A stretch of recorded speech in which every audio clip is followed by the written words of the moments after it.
মধ্যে ধানের শীর্ষের কর্মীরা এখানে আছে এবং আমাদেরকে হেনস্থা করতেছে, বলতেছে আপনাদের স্লিপের সমস্যা, আপনারা নিচে যান, বারবার নিচে যাচ্ছে আসতেছে।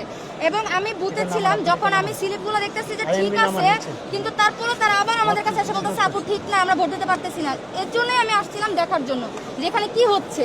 তখন যখন ওই একটা মহিলা আমাকে বললো, আমি বললাম আপনার কাছে ডকুমেন্ট আছে? বলে হ্যাঁ আমার কাছে একটা ভিডিও আছে যে ওরা যেরকম করতেছে। আমি বলছি আচ্ছা সেই ভিডিওটা আমাকে একটু দেন।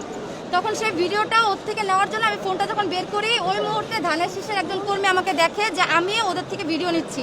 তখন আমাকে বলতেছে আপনি দাঁড়িপাল্লার কর্মী এখানে কি করেন? আমি বলছি আপনি যদি ধানের শীষের কর্মী এখানে থাকতে পারেন তাহলে আমি কেন থাকতে পারবো না?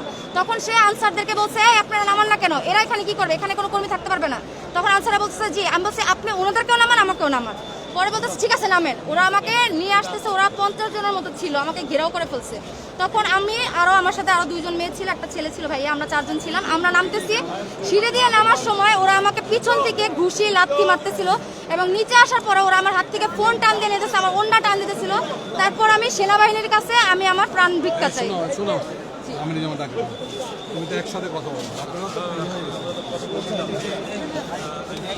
দর্শক আপনারা দেখছিলেন যে আমরা এখন মণিপুর উচ্চ বিদ্যালয়ে আছি। মণিপুর উচ্চ বিদ্যালয়ে এখানে একটি অনাকাঙ্ক্ষিত ঘটনা ঘটে গেছে। ধানের শীষের যে প্রার্থী আছে তারা যে দাঁড়িপাল্লার যে প্রার্থী, দাঁড়িপাল্লার যে নির্বাচনী কর্মী যে আছে তাকে হেনস্থার অভিযোগ একটি এসেছে।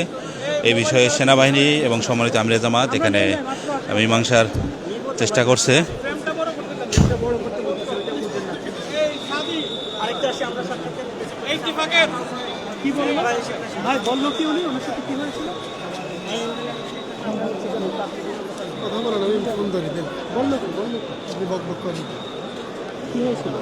দর্শক আপনারা দেখছেন যে একটি দাঁড়িপাল্লার যে নির্বাচনী কর্মী যিনি রয়েছেন তিনি অভিযোগ করছেন যে ধানের শীষের যে যারা কার্ড ছাড়া কিছু সিভিলিয়ান তারা ভোট কেন্দ্রে প্রবেশ করে ওনাকে হেনস্থার অভিযোগ করছে এবং ওনাকে শারীরিকভাবে লাঞ্ছিত করার চেষ্টা করেছে, ওনার ওন্না ধরে টেনেছে, যেটি তিনি অভিযোগ করছিলেন।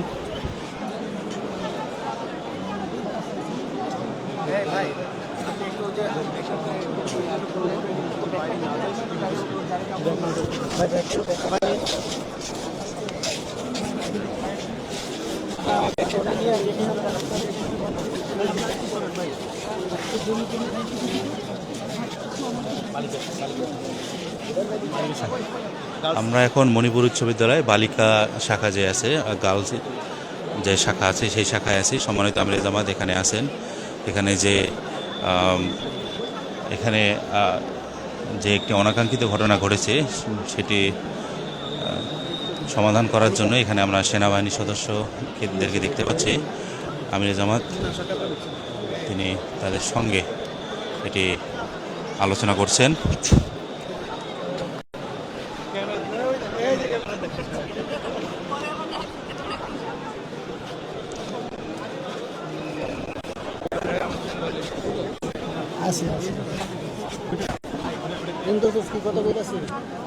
আপনার প্লিজ আমাকে একটু সেভ ভাবে আমাকে দিয়ে আসুন আমার বুঝতে। আপনার প্রথমত হচ্ছে কি আপনার কিন্তু মানে পোলিং বুথে থাকার কথা না, আপনার কিন্তু এই এলাকাতেই থাকার কথা। আপনাকে মেরেছে, আই আন্ডারস্ট্যান্ড, আপনার কিন্তু ইলেকশন থাকার কথা। ঠিক আমাদের বিএনপিরও ওদেরও এখানে এডুকেশন থাকার কথা।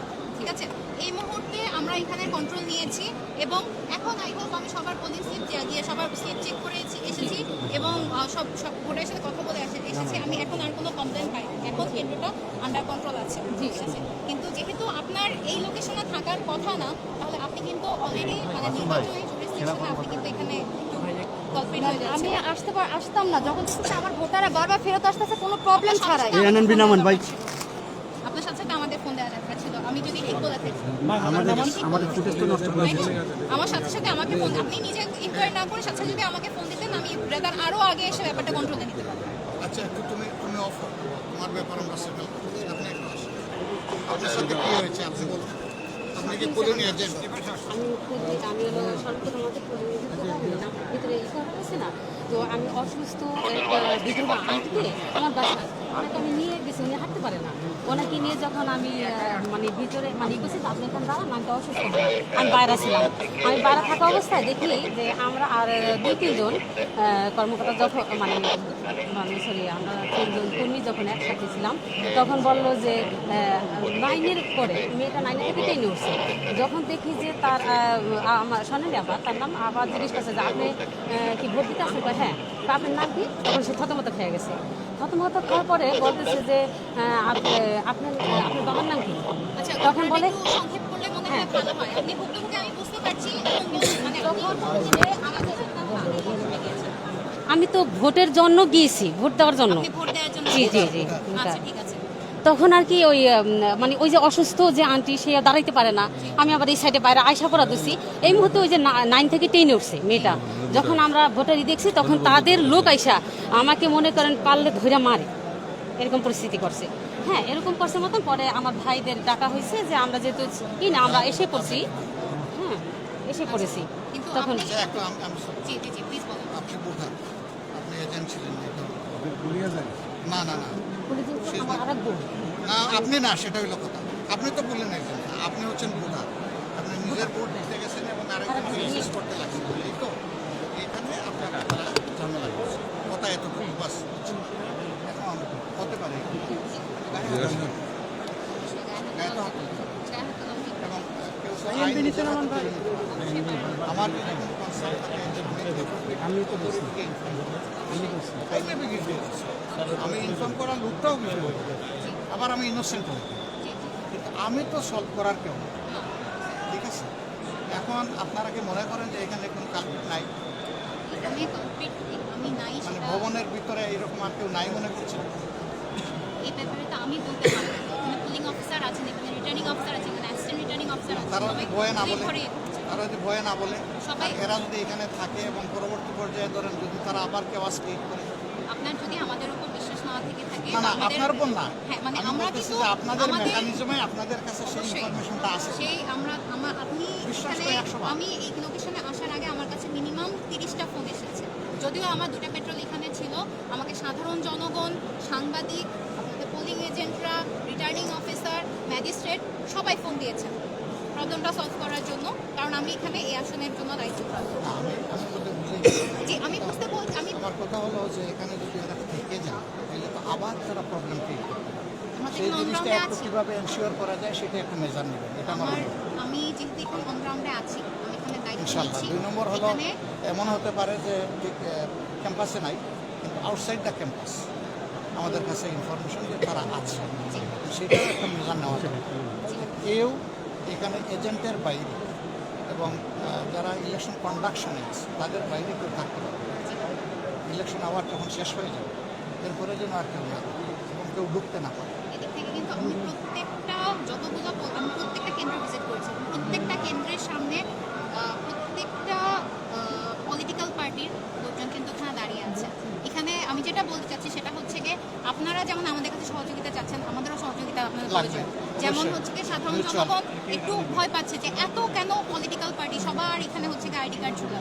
তো জিনিসটা হচ্ছে গিয়ে যে আমরা চেষ্টা করছি আমাদের এন্ড থেকে ভেতরে গিয়ে বাইরে থেকে মানে হচ্ছে গিয়ে গিয়ে রিটার্নিং অফিসারের সাথে কথা বলে প্রবলেম সলভ করা।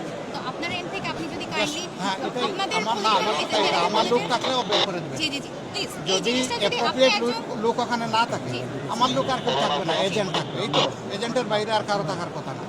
আর আমার পাস আছে, আমি যাইতে পারি দেখার জন্য। আমার প্রধান চিফ এজেন্ট যে সে যাইতে পারে, এর বাইরে কেউ ঢুকতে পারবে না। বাইরের দিকটাও